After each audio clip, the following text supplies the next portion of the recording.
My name is Tom, and at 43, I thought surprises were behind me. I've been working as an accountant in Chicago for over 15 years. My life has settled into a predictable rhythm: work, family, repeat. My wife Karen keeps everything in order at home, handling the kids and the endless tasks of family life. We barely talk about anything beyond schedules and bills. The days all blur together, and I've almost forgotten what it feels like to be really seen. One evening on my way home, I noticed our new neighbor Meg struggling to fix the broken fence by her house. I paused and, without much thought, offered to help. Meg smiled, looking relieved and gratefully accepted. As we worked together, she held the boards while I hammered them into place. We started talking.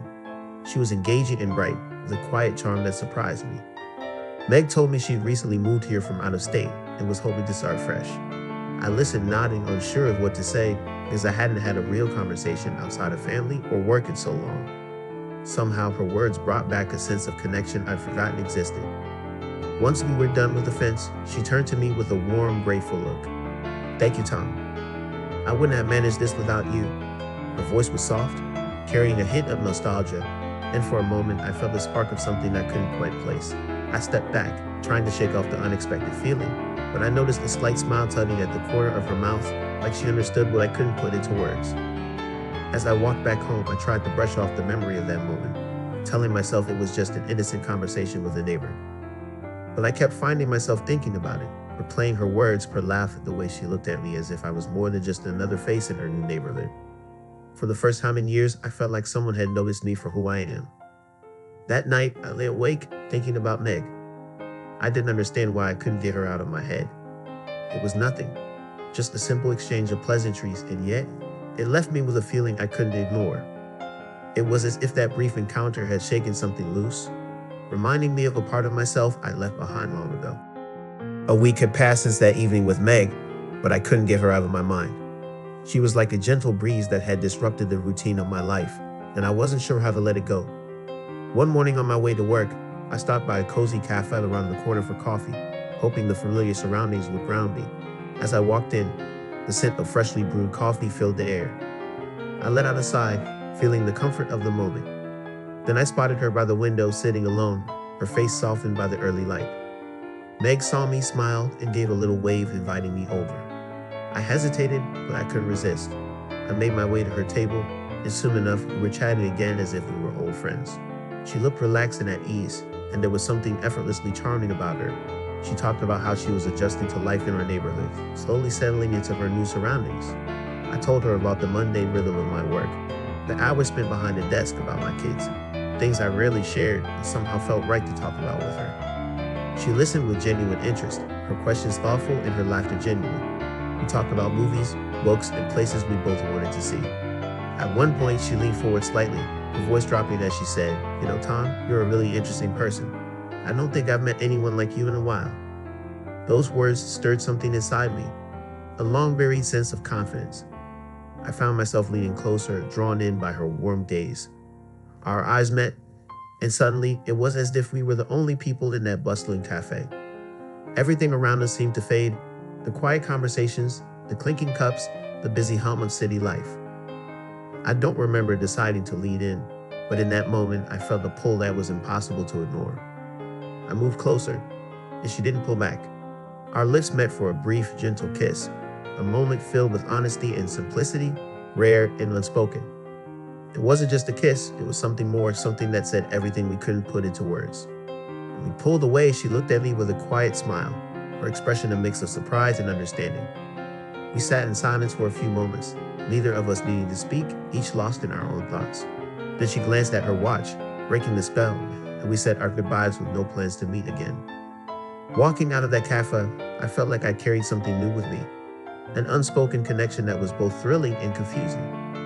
That simple coffee break had left me with a secret, a piece of something that I couldn't shake. After that morning at the cafe, I couldn't shake the growing tension within me. We didn't plan to meet again, but somehow I kept running into Meg. We exchanged glances in the parking lot, a quick hello when I see her jogging as I walk the dog, or a casual wave if I spotted her at the grocery store. Each encounter felt small, inconsequential, yet together they built a subtle undercurrent I couldn't ignore. One evening, we both happened to be at a mutual friend's party. I knew she'd be there, But I told myself it was just another gathering. No big deal. But as soon as I spotted her in the crowd, my heart skipped a beat. She saw me too and made her way over, giving me that warm, familiar smile. For the rest of the evening, even as I talked with other guests, I could feel her presence, as if we were the only two people there. Later, after everyone had settled in, she suggested we step outside for a bit. We moved to the terrace, away from the music and voices into the cool, quiet night. We stood side by side, gazing out at the distant city lights, and a gentle breeze rustled through her hair. Instinctively, I reached over and tucked a loose strand behind her ear.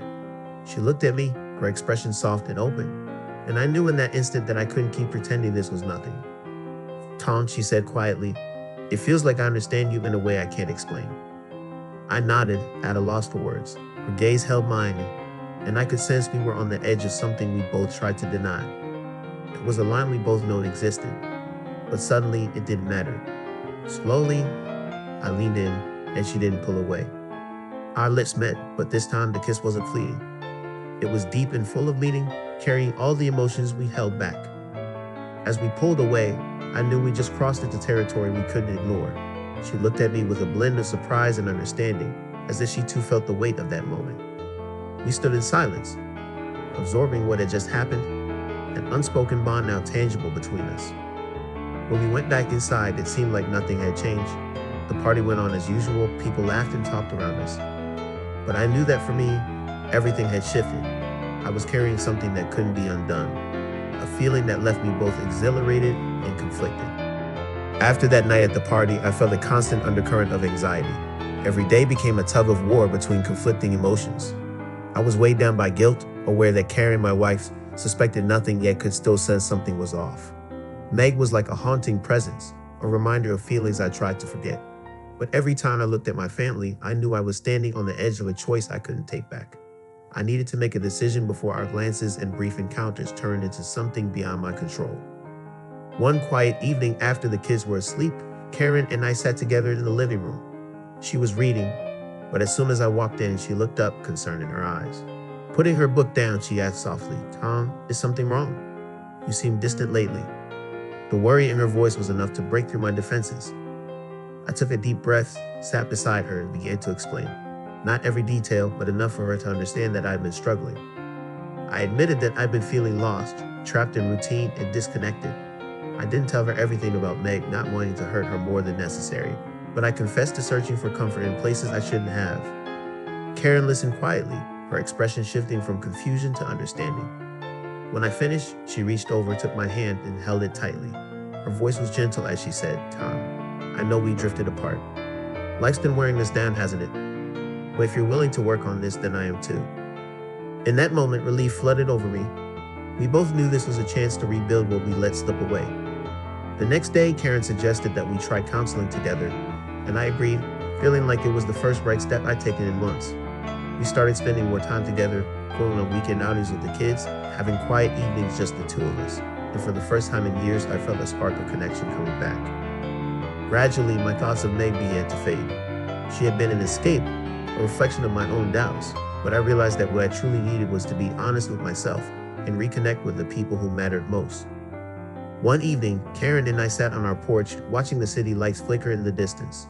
She leaned her head on my shoulder, and I felt a peace that I hadn't known in a long time. Despite all my mistakes, I knew I was exactly where I needed to be, home. This journey had taught me more than I'd expected. Sometimes we find our way through mistakes, and those difficult paths make us stronger. It reminded me that, above all, my family was my anchor, the people who loved me enough to help me find my way back.